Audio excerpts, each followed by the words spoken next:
Daniel, you are still with that old man? The voice is his wife's. Soft, whispering, sharp like a knife. Mzee Daniel stands outside his own bedroom, one rough hand still gripping the wooden door frame. The midday sun of rural Kenya burns hot on the iron sheets above his head. But inside the room, the air is thick with the smell of cheap perfume, sweat, and betrayal. A man laughs inside. The greedy, boastful laugh of Musa, the local trader from the market who sells everything from sugar to fake land titles. Don't worry, Mama David. Once you transfer that ancestral land to my name as dowry, we will go far. Nairobi first, then maybe even Mombasa. Let that old farmer keep his dry shamba and his worn-out gumboots. They both laugh. Outside, a rooster crows from the corner of the compound. A goat tugs at the rope near the granary, knocking against an empty yellow jerrycan. From the neighbor's compound, a radio crackles with a Swahili gospel song, mixing with the distant chatter of women at the borehole. But inside Daniel's chest, there is only silence. He pushes the door open.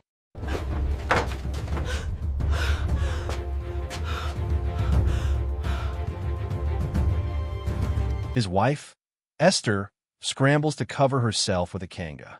Musa, younger, in his early 40s with oiled hair and shiny shoes, freezes beside the wrinkled bedsheet that still carries the scent of his cologne. A half-open bottle of cheap fruit wine rests on the stool, next to a plate of half-eaten chapati. Mzee, Esther gasps, her lips trembling. Musa's smooth tongue suddenly dries up. Both of you, he says quietly, finish dressing. Then come to the kitchen. We will eat together. Esther blinks, confused. Musa swallows. You would expect shouting, fighting, maybe even blows. But this old man does something different. He chooses silence. Calculation. Because this story is not just about cheating.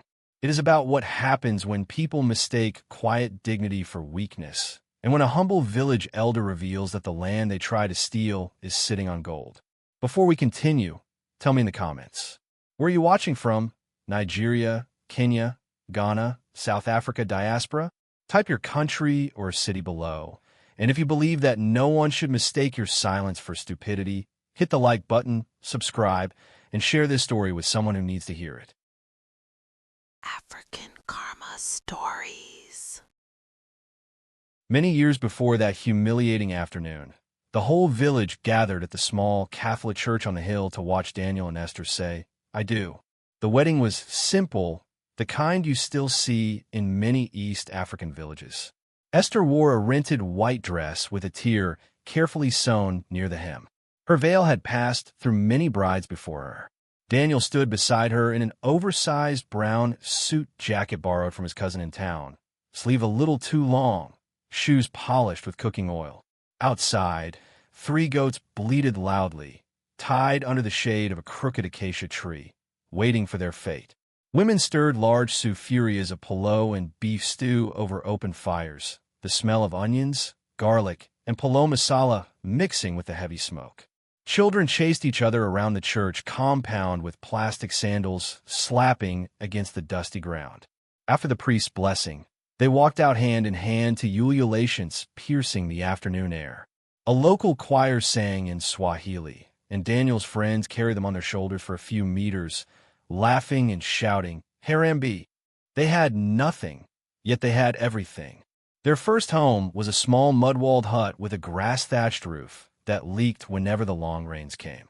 At night, they lay on a thin mattress and listened to the rain drumming on the thatch, sometimes holding metal basins under the worst leaks. Esther cooked ugali and sukuma wiki on a 3-stone fire, smoke stinging her eyes. But they were determined. Daniel worked other men's fields for a few shillings. He woke up before the first cock crowed, his hoe on his shoulder, his gumboots slapping through the morning dew. Esther joined the church women's group, the Catholic Women Association, proudly tying a blue and white lasso around her waist each Sunday. With time, the mud house gave way to a slightly bigger 2-room structure with mud walls but an iron sheet roof. When they finally replaced the grass-thatched roof, neighbors came to congratulate them. "Eh, you people are moving up now," one old woman had said, leaning on her walking stick. "Soon you will be like town people." On Christmas and Easter, their compound was full. Extended family members came from town and other villages. Children slept on mattresses spread on the floor. Cousins giggled late into the night, and the smell of chapati with beef stew filled the air. From the outside, they were the model couple. Daniel was a respected church elder. Esther was known in the women's groups as strong, prayerful, a woman who has endured. People admired them. They had struggled from nothing to something small, as villagers like to say. By the time Daniel turned 60, they had managed to put 2 children through college and 1 through a technical institute. They did not have a car, but they had a motorbike for errands, a few cows, some goats, and a solid iron-roofed house. To outsiders, they were not rich, but they were stable. The kind of couple that people pointed to and said, marriage can last. Look at Mzee Daniel and Mama David. No one, not even their children, knew how much it had cost Daniel to keep that stability. No one knew about the secrets buried in the red soil. Years earlier, before betrayal ever crossed his mind, Daniel had faced a storm that almost swept everything away. It began with a drought. The rains failed one year. The maize dried in the fields, stalks standing like thin, defeated soldiers. The rivers shrank, and the goats chewed on dry, dusty weeds. In the market, prices rose. People whispered about hunger. At that same time, Esther joined a chama, a women's savings group. They borrowed from a microfinance company to start a small cereal shop. For a while it worked. Bags of maize, beans, and rice lined the shop walls. People respected her. But when the drought deepened, villagers could no longer afford to buy. Some took food on credit and never paid back. The loan officers did not understand drought. They only understood due dates. One hot afternoon, as dust storms swirled along the village road, a white pickup truck from the microfinance company arrived at their compound. 2 serious-looking men stepped out, carrying clipboards, their shoes too clean for that red soil. "We are sorry, Mzee," the taller one said politely in English and Swahili. "Your wife has defaulted on her loan. We must recover our money." They walked around the compound, eyes inspecting everything like hawks. Their fingers pointed. The cow, the goats, the motorbike, even the iron sheets. Esther stood aside, tears rolling quietly. In that moment, Daniel felt a storm rising, not in the sky, but in his chest. If they lost everything, his children would drop out of school. His family would become a village tale of failure. The same neighbors who praised them would whisper, they lost even their bed. Auctioneers came. But deep inside, he was holding another secret. Many years before, just before his father died, the old man had called Daniel to his bedside. The smell of herbal medicine and old age filled the small room. "My son," his father had rasped, "do you see that rocky hill behind our shamba?" "Yes, Baba. That land is not useless. Your grandfather worked with white surveyors long ago. They found something in the stones. Gold. They wrote papers. But the white men went, and the papers remained. From a rusty metal box under the bed, his father had pulled out old, folded documents, their edges yellowed. Land sketches. A letter from the colonial days mentioning mineral deposits. A handwritten note from his grandfather. "This is our inheritance," his father whispered. "Not for showing off. Keep it in your heart. Use it when the time is right." For years, Daniel had kept those papers hidden in a plastic envelope in the ceiling of his bedroom, behind the rafters. Once in a while, he would take them down at night and read them under the dim light of a kerosene lamp, his fingers tracing the faded ink. Eventually, quietly, he had gone to the county headquarters in town. He queued at the land's office, his hat in his hands, among people in suits and flowing dresses. The fan on the ceiling creaked slowly as he waited, watching officers sip tea behind wooden desks. "Habri Yakomzi," a young officer in a tie had greeted him. "How can we help you?" With the humility of his generation, Daniel had replied, "Mzuri Sana, Kijana. I am well, thank you. I came with some old papers. My father said they are important." The officer had flipped through the documents, frowning, then surprised. They confirmed that the rocky hill behind Daniel's shamba was indeed registered under his grandfather's name, with notes about potential gold deposits. Investigations followed. Surveyors came quietly. They tapped the stones, took samples, spoke in low voices. Time passed. Paperwork moved slowly, as it always does. But Daniel did not push. He did not boast in the village. He walked home each evening like any other old farmer, his hoe on his shoulder. Then, on the very day the microfinance men threatened to strip his home bare, the phone he rarely used for anything but "please call me" flashed with a new SMS. He had visited a certain small bank office weeks earlier, guided by one of the mining company's representatives. They helped him open an account and sign preliminary agreements. He had not fully believed until that message. "Dear customer, your account has been credited with KES amount. Balance amount." It was not the full wealth of the gold deposit, just an advance, a sign of seriousness, the soft-spoken mining lawyer had called it. But to a village farmer, it was massive, enough to clear Esther's loan 10 times over. So he did. He went into town with his brown envelope of documents, wearing his best shirt. He greeted the loan officers with respect, saying "Pol Sana" for the delay, as if he had wronged them. He paid off every shilling. He even signed with a shaky hand, carefully, slowly, like a man signing away his last cow. They never knew he had just settled it with a tiny fraction of his new hidden wealth. He returned home in the late afternoon, clouds gathering. Thunder growled in the distance like an old lion. As the first heavy raindrops began to fall, he stood in the doorway of his house and watched the water hit the dry earth, turning dust into dark mud. To his family, the rain was just rain. To Daniel, it felt like a sign. A storm had come, but he had survived. Still, he told no one, not even Esther. He kept living like a poor farmer because he wanted to see people's true hearts before gold changed everything. He did not know that the real storm was yet to come, not from the sky, but from his own marriage bed. The day Daniel caught them, the village was unusually quiet.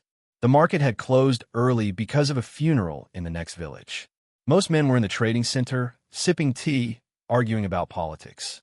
Women were at the river, washing clothes and talking in low, sharp tones. Esther thought Daniel had gone to attend a land baraza at the chief's camp. Musa thought the same. Musa, with his always pressed shirts and shiny belt, was the kind of trader who knew everybody's business.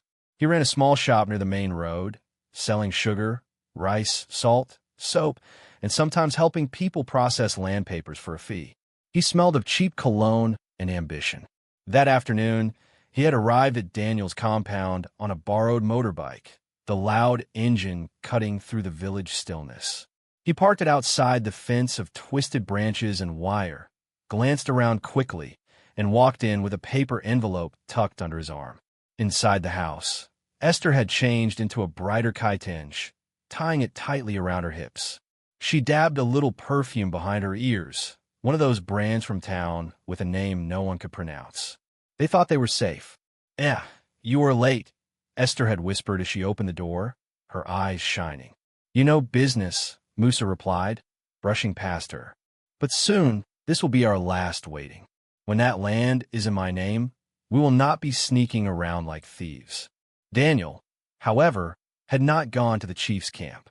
Something inside him had told him to return home early. Maybe it was the way Esther had avoided his eyes that morning while stirring the tea. Maybe it was the sudden politeness, the extra sugar in his cup. He walked the narrow footpath back to his homestead, his gumboots leaving faint prints in the dust. Birds chirped in the bushes. Somewhere, a neighbor's baby cried and was quickly hushed with a lullaby. As he approached, he noticed the motorbike, not one he recognized from his sons or nephews. The engine ticked softly as it cooled. His heart beat once, heavily. He did not rush. He slipped through the gate, the rough wood scraping his fingers. The goats bleated softly from their pen. The kitchen hut was empty, a half-peeled pile of potatoes waiting in a basin. From a main house came the muffled sound of laughter. A man and a woman. He stepped closer. The bedroom window was slightly ajar, the curtain moving with a weak breeze. Through the gap, he heard Esther's voice, lowered but clear in the stillness. "You will handle the papers, Musa. Of course, Musa replied. You just put your thumbprint on that transfer form. We tell the elders you're giving me the land as part of dowry, since your husband is old and you're starting a new life. They will not refuse. That land is in your family anyway. And the money?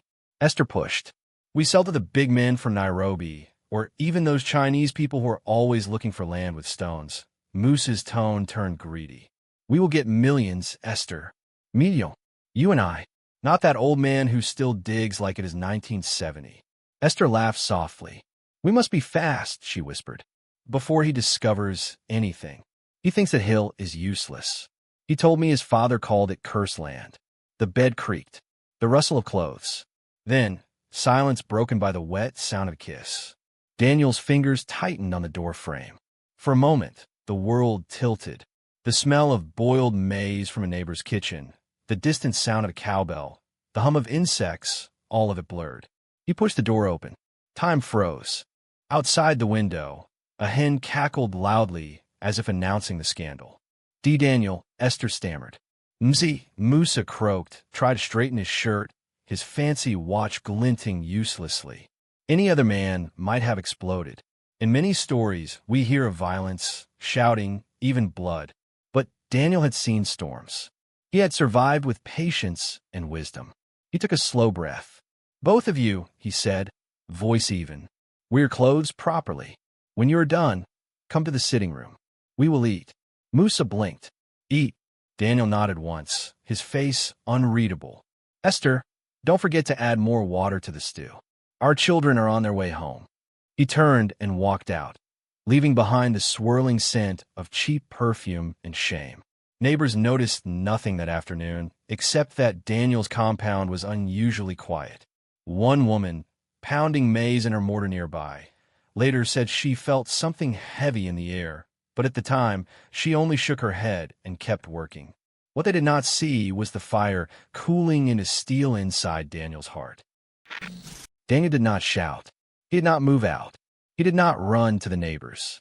Instead, he went to the small wooden table in the corner of the sitting room and picked up the simple smartphone his son had bought him. It was one of those cheap Chinese models with a cracked screen protector, mostly used for calls and occasional football highlights. He sat in the plastic chair, staring at it for a long moment. Then, carefully, he opened the voice recorder app his son had once shown him. When Esther and Musa emerged from the bedroom, fully dressed, acting as if nothing had happened, Daniel stood up and greeted them as if they were just visitors after church. Karabuni, he said quietly. You are welcome. Let's sit. The sitting room smelled of paraffin from the small tin lamp Esther had lit in the corner. On the wall hung an old wedding photograph of Daniel and Esther younger, smiling shyly. Next to it, a framed picture of their firstborn son in a graduation gown. Above it all, a wooden crucifix watched in silence. Musa perched on the edge of the sofa, his movements stiff, knees close together, eyes darting. Esther moved to the kitchen door, wiping her hands on her apron, pretending to be busy. Esther, Daniel called. Please bring tea. And that stew you were making. She hesitated. But there's not enough meat for her. Add water, he said, a hint of something unreadable in his tone. It will be enough for today. As she went, he placed his phone on the table between them, screen down, the red recording light hidden. He began casually, like a man discussing weather. So, Musa, I hear you know a lot about land nowadays. Musa looked up sharply. Yeah, you know, Mzee, I just help people with small paperwork here and there. Daniel nodded slowly. An ancestral land, those small hills behind people's homes, they can be valuable. Musa swallowed, his throat moving. Sometimes, if investors are interested, and if someone's wife, say, a woman like Esther, wanted to give land as dowry to another man, is that even possible? Daniel's eyes never left Musa's face. Musa shifted. Esther froze in the doorway, the cooking spoon in her hand. And in some cases, Musa stammered, if the elders agree. But you know these are complicated matters, Mzee. Complicated, Daniel repeated softly. He let silence sit heavy in the room, broken only by the bubbling of stew in the kitchen and the distant laughter of children playing somewhere beyond the hedge. Inside, his heart pounded. Images flashed in his mind. The old papers from his grandfather, his father's dying words, the SMS from the bank, the sight of Musa on his marital bed. But his face stayed calm, a mask carved from years of endurance. He knew his culture. Men of his age were expected to humiliate, to endure, to suffer quietly, to keep the family together, to hide tears where no one could see. How many women in the village had been told the same? Swallow pain. Protect the family name. But Daniel was not enduring this to protect shame. He was enduring to build a strategy. That night, after Musa left hurriedly, mumbling excuses about urgent customers, Daniel lay on his side of the bed, watching the ceiling. Esther lay at the far edge, her back turned, her breathing uneven. He could have confronted her. He could have demanded answers. Instead, he reached up quietly and touched the wooden beam above his head, the same one where his father's old documents had rested for years. Tomorrow, he thought, it begins. He decided he would not fight with fists or insults. He would fight with truth, with law, with the same weapons they had tried to use against him: land papers and village elders. While Esther slept fitfully beside him, Daniel's resolve hardened. By the time the sun rose over the acacia trees, he had made 3 decisions. He would gather undeniable evidence of the betrayal and the land plot. He would call all his children home. He would walk into the circle of village elders with his head high and his documents ready. The old man they thought was powerless was about to turn his silence into a weapon. 2 days later, the compound that had been so quiet suddenly filled with noise. Daniel had called each of his children, his voice steady on the phone. "My son," he told the eldest in Nairobi, "come home this weekend. We will have a family Thanksgiving. There is something I want to share with all of you." "Is everything okay, Baba?" his son had asked, traffic noises buzzing in the background. "Everything is in God's hands," Daniel replied, the old village way of saying, "just come." The first to arrive was their daughter, Mary, from a nearby town. The matatu dropped her at the dusty junction, and she completed the last stretch on a boda-boda motorbike, her handbag clutched tightly as the driver sped past maize fields and grazing cows. Her stylish braids and neat blouse stood out among the simple village dresses as she stepped into the compound. "Baba," she called, hugging Daniel. He felt her warmth, smelled the faint scent of her city perfume. For a moment, his heart ached at the thought that betrayal might break what he had built for these children. Later, their eldest son arrived from Nairobi, wearing faded jeans and a checked shirt, a laptop bag slung over his shoulder. He walked from a main road, red dust clinging to his shoes, earphones hanging around his neck. The lastborn, who worked as a mechanic in Eldoret, arrived late in the evening on a matatu full of sacks, chickens, and tired passengers. He jumped down, greeted the driver loudly, and ran into the compound with the easy energy of youth. The compound came alive, goats bleating, chickens scattering, cousins' children running around. Esther moved from kitchen to main house, her face busy, her hands efficient. But underneath her movements, there was a stiffness, a shadow in her eyes. She knew something was wrong, but she did not yet understand how much Daniel had seen. Mum, you didn't tell us this was a big event," Mary teased as she helped slice tomatoes. "We would have brought more sodas." "It's just family," Esther replied softly, avoiding her daughter's gaze. "Your father said Thanksgiving. Let us see." Daniel sat quietly under the mango tree in the compound, watching. He thanked God for the children he had raised with calloused hands and quiet sacrifice. He watched their modern ways, the way they checked their phones constantly, the English words slipping easily into their Swahili. Traditional and modern worlds met in that small homestead that day. The old house with its iron sheets and smoky kitchen hut. The city clothes, smartphones, and college stories. But under all those layers, blood was blood. Family was family. When the sun started to dip behind the hill, that hill, painting the sky orange and pink, Esther called everyone to eat. Plates clattered. The smell of ugali, beef stew, and sukuma wiki filled the air. Children's laughter mixed with goat bleats and the soft hiss of the paraffin lamp. Yet, beneath the meal and the stories, there was a quiet tension like a drum stretched too tight. They all knew Daniel. He was not a man who called for family meetings without reason. After the meal, they gathered in the sitting room. The plastic chairs and old sofas circled the small wooden table. The TV in the corner showed a muted news program from Citizen TV, the anchor's lips moving silently. A faint smell of kerosene from the lamp, mixed with the faint perfume still clinging to Esther's clothes. Daniel cleared his throat. "My children," he began, voice calm, "thank you for coming. I said we should have a Thanksgiving because God has preserved us for many years." "Amen," the eldest son murmured, others nodding. "We have eaten from this land," Daniel continued. "You have grown, gone to school, started your lives. You call it Shamba. But this land is more than soil. It carries our name, our grandfather's sweat, our ancestors' prayers." Esther shifted in her seat, fingers twisting the edge of her lasso. "Today," Daniel said, "you will hear some things that are painful, but you must know the truth. All of it." He reached into his shirt pocket and pulled out his small smartphone. He placed it on the table, screen facing up this time. "Do you remember," he said slowly, looking at each child, "that I told you to always keep evidence in this life? That words fly, but recordings stay." They nodded slowly, not sure where he was going. He tapped the screen. The voice recorder opened. A list of files. He pressed one. Suddenly, the room filled with the sound of Esther's voice. "Daniel, you are still with that old man?" The effect was instant. Mary's spoon froze halfway to her mouth. The youngest son's eyes widened. The eldest's jaw clenched. Esther's hand flew to her chest.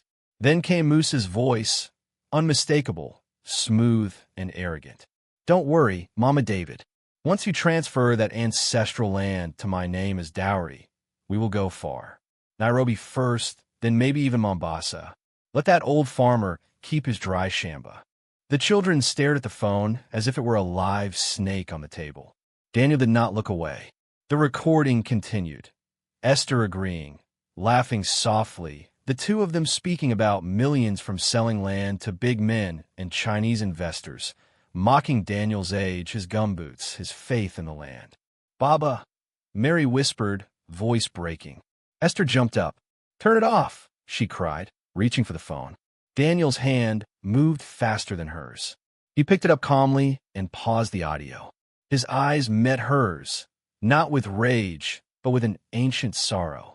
"This," he said quietly, addressing the children, "is your mother, in our bedroom, with another man, planning not only to leave me, but to sell the land of your grandfather behind my back." Silence. Outside, a dog barked at nothing. Somewhere in the distance, a boda roared past the junction. But inside the room, time held its breath. The youngest son stood up slowly, his fists clenched. "Mom, is this true?" Esther's lips trembled. It was a mistake," she stammered. "Temptation. The devil." "The devil did not record that audio," Daniel said, not unkindly, but firmly. He pressed play again. This time, Musa's voice filled the room clearly, boasting about how he would present the transfer form to the elders, how he would sweet-talk them into accepting that Esther was giving him the ancestral hill as dowry to seal their union, since Daniel was as good as dead already. Daniel stopped the recording and set the phone down gently. "In our culture," he said slowly, "the family home and ancestral land are not just property. They are the place where we speak to our God, where we bury our dead, where we bless our children. They are guarded by the living and the dead." He gestured toward the old black-and-white photograph of his father on the wall. "This is the home where we poured libations when your grandfather died, where we knelt for blessings. And in this same home, in the bed where all of you were conceived, your mother brought another man and planned to give him our land." Shame hung in the air like smoke. Esther covered her face with her hands, beginning to sob. But the story was only halfway told. The eldest son stood up first. He walked slowly to his father and knelt at his feet, the way he had been taught as a child when asking for blessings or forgiveness. "Baba," he said, voice thick with emotion, "forgive us for not seeing. Forgive us for any way we added to your stress." Daniel's eyes filled with tears. "My son, you have done nothing wrong." Mary began to cry openly now, tears rolling down her cheeks. Memories flooded her mind. Her father walking her to the muddy main road in the dark at 4 a.m. so she could catch the only matata to town for school, his hand on her shoulder as he blessed her before she left. "Do you remember?" Mary choked out, looking at her brothers. "That time second-term fees were due, and the headmaster said I should stay home? We thought we would have to repeat." Baba disappeared for 2 days. When he came back, he was so tired he nearly collapsed, but he had the full amount in a plastic envelope. The youngest nodded, eyes shining. He told us he had been helping at some construction in town. They paid him little by little. Daniel looked down at his hands, the scars on them like a map of his sacrifices. The mechanic's son clenched his jaw. "And when that microfinance company came to take everything because of your chama loan, Mum," he said slowly, "do you remember who went to town? Who begged? Who came back having settled it?" Esther sobbed harder. "We thought you had borrowed from cousins," the eldest continued, his voice gaining strength. "We never saw you come home with new shoes or a new phone. You still wore the same sweater. You still dug the shamba. But you saved this home, Baba." They turned now, all three, to look at Esther. "Mom," Mary whispered, heartbreak fighting with anger. "How could you do this? To him? To us?" Esther dropped her hands from her face, eyes red and swollen. "I was tired," she said weakly. "Tired of poverty. Tired of counting coins." Musa promised. "Poverty," the youngest cut in sharply. "The same poverty Baba has been quietly fighting for decades. The same poverty that made him walk miles at night so we could sit in classrooms. And you chose a traitor in shiny shoes over him." The respect they had always given their mother did not disappear, but it shifted. The center of their loyalty moved, firmly, to their father. The mechanic's son turned his gaze to the wall, to the faded photo of their grandfather. "Baba," he said, "you have honored your father's land. You have never tried to sell even one small corner without telling all of us. You always called the uncles, the aunties, the elders, even for just a footpath adjustment." Daniel nodded slowly. "In our ways, you do not play with ancestral land. It is not just soil. It is name. It is identity. It is the rope that ties us to those sleeping in the ground and those yet to be born." He looked back at his children. "That is why this betrayal is bigger than just the bed." Mary stood, wiping her tears. She faced her mother, voice steady now. "Mum, we will always be your children," she said. "But on this matter, we stand with Baba. You try to remove the ground from under our feet. You try to take away our children's inheritance." Esther's shoulders shook. I didn't think. That is the problem," the eldest son said quietly. "You didn't think of anyone but yourself and Musa. You forgot us. You forgot Baba." He turned to his father. "What do you want us to do, Baba? We are with you. All of us." At that moment, Daniel realized something important. He was not alone. The quiet sacrifices of decades had grown into something stronger than betrayal. The fierce loyalty of children who had seen his truth. He wiped his eyes with the back of his hand and stood up slowly, his back straight. "What we will do," he said, "is simple. We will follow our customs. We will follow the law, and we will follow the truth." He walked to the small cupboard in the corner, an old wooden piece of furniture that had survived more years than some of the people in the room. From inside, he pulled out a thick, well-worn plastic envelope. "The time has come," he murmured, half to himself, "for this land to speak." Daniel placed the plastic envelope carefully on the table, beside the smartphone. The room seemed to lean in. Even the kerosene lamp's flame flickered, as if trying to get a better look. He opened the envelope and pulled out the first document, an official land title deed, crisp and laminated. On it, in clear letters, was his full name.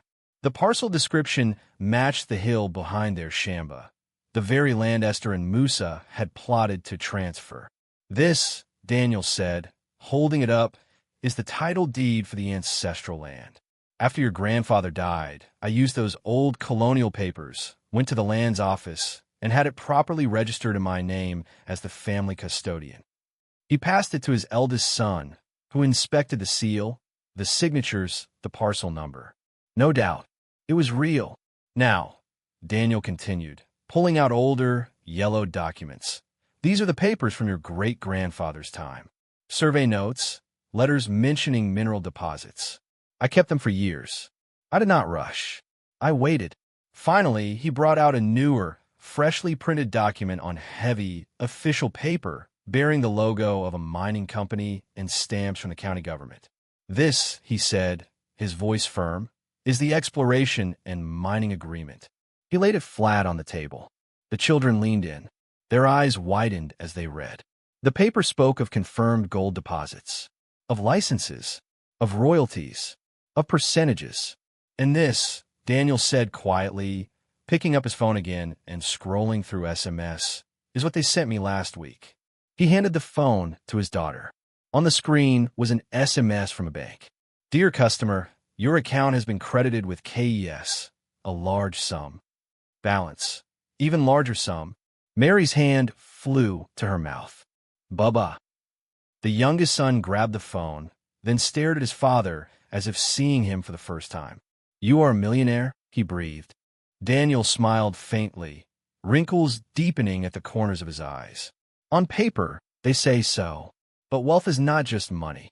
Wealth is what you do with it. He looked at Esther now, whose tears had stopped out of pure shock. You thought, he said gently, that I was just an old man with a hoe. You thought this land was useless, a cursed hill. You believed a trader who wore polished shoes and sprayed perfume, more than the man who tilled this soil with you for over 30 years. He turned back to the children. My father told me about this gold before he died, Daniel explained. He said, do not rush.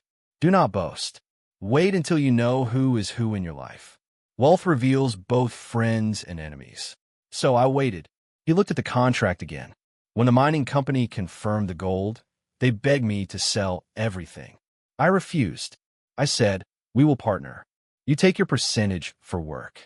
But the land, the main shares, remain in my name, for my children and their children. He tapped the land title. So, my children, understand this. The very land your mother wanted assigned to Musa is the same land that has made us wealthy. The hill they called Useless Stones is full of gold. The papers are here, legal, registered, with the county stamp and the elders informed. The room buzzed with a new kind of energy. Hope, amazement, unbelievable relief. Musa, thinking he was stealing from a poor old farmer, had actually been reaching for a gold mine, literally. Daniel's face hardened just a little. And there's one more thing, he added, reaching back into the envelope. He pulled out a photocopy of another document, a land transfer form, partly completed, bearing Esther's thumbprint and Musa's signature. I went to the chief's office this morning, he said quietly. I showed him this copy. Musa had tried to push it through quickly, hoping no one would inspect it closely. But the chief called the land's clerk. They checked the system. This form is invalid. The land is already registered in my name alone. No transfer can be made without my signature and the presence of elders. He held up the invalid form like a piece of dirty cloth. This is fraud, he said. Fraud on top of adultery. The children's faces hardened. Musa had not only touched their mother, he had tried to steal their future. Daniel straightened his shoulders. Tomorrow morning, he said, we will go before the elders under the Mugumo tree. We will bring these documents. We will bring this recording. And we will bring our witnesses. Let the village see who is who. Let our customs speak. Let the law speak. Esther opened her mouth, then closed it. Whatever she had planned with Musa had slipped through her fingers like loose soil.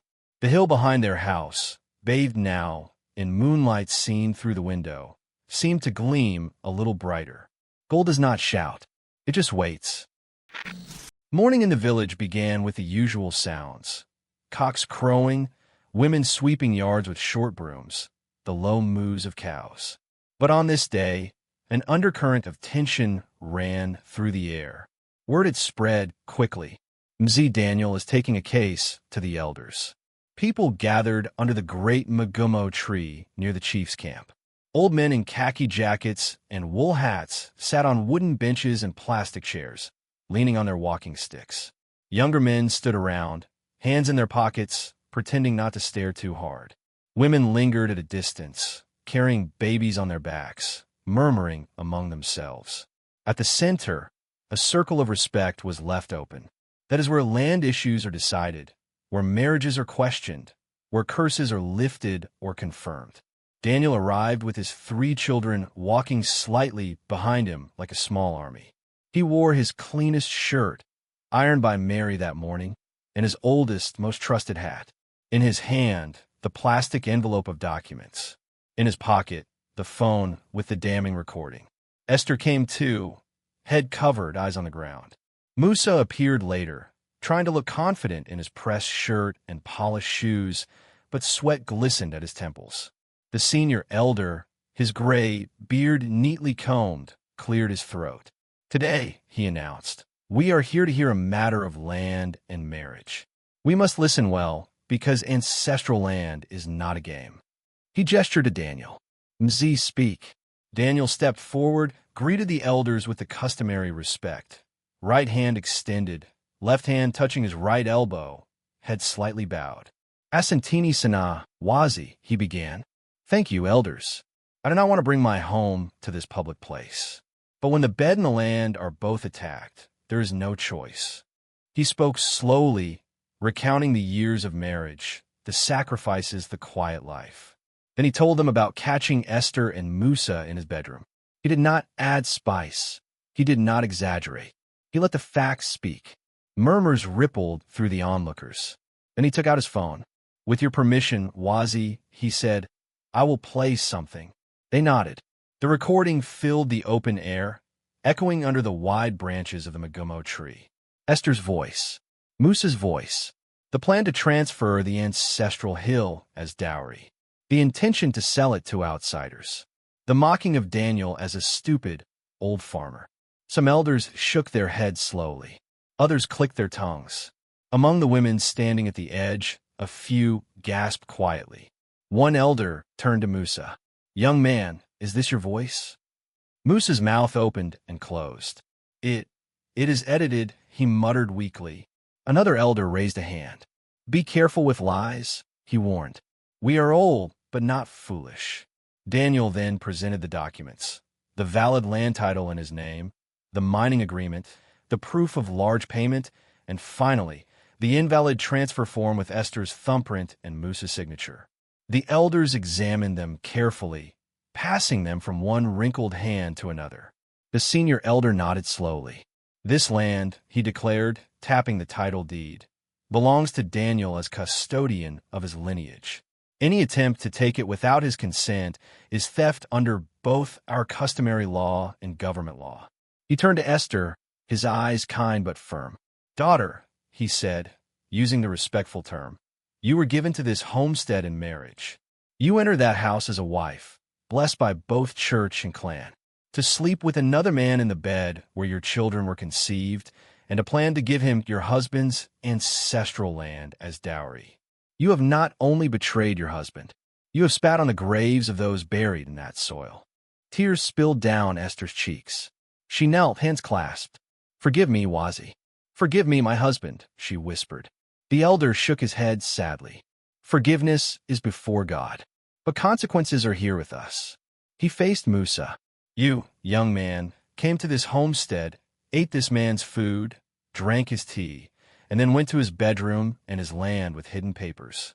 Under our law, that is a double offense, adultery and attempted theft of lineage property." He looked at the other elders, who nodded in agreement. "The customary fine," the senior elder pronounced, "for such an offense will not be small. You will compensate Daniel for the shame and for the attempt to steal his children's inheritance." Whispers broke into audible comments as people remembered old cases, old fines. After a short consultation among themselves, the elders announced the restitution. Musa would transfer ownership of his shop structure, built on communal land but recognized as his, to Daniel. His stock inside would be sold, proceeds going to Daniel. His one motorbike, used for business, would also go to Daniel. "You will remain," the elders said to Musa, "with only the clothes you are wearing and the small items allowed by law. Let it be a lesson that you do not enrich yourself by destroying another man's home." Shock registered on Musa's face. In one moment, the wealth he had displayed so proudly, his shop, his goods, his bike, slipped from his hands. And as for the marriage, the elder continued, turning back to Daniel. We cannot force you to keep a wife who has broken both bed and land. If you choose to send her away, you have the right. If you keep her, that is also your right. But she will have no say in this ancestral land again. A heavy silence fell. All eyes turned to Daniel.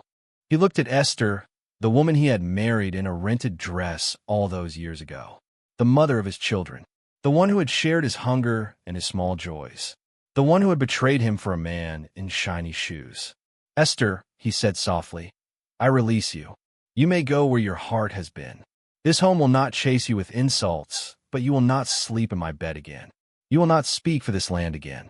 If our children choose to help you, that is their mercy. As for me, my path with you ends here.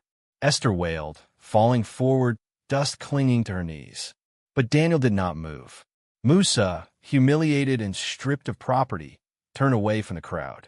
As he walked back toward the village center, the same neighbors who had once respected his smooth talk now watched in silence or whispered. He thought he was clever. See him now. Later that week, when official papers were signed at the chief's office transferring Musa's shop and motorbike to Daniel, the traitor tried to cling to Esther. Just stay with me, he begged. We will start again.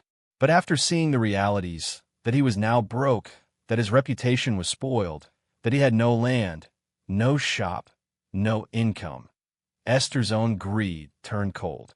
You have nothing, she snapped one evening outside the empty shop, now bearing Daniel's name on the ledger. You are worse than the man I left. She walked away from him too. In the end, Musa sat alone on the veranda of a shop that was no longer his, watching other customers walk past, avoiding his eyes. The village that once greeted him with respect now saw only a cautionary tale. Double rejection, by wealth, by love, by community.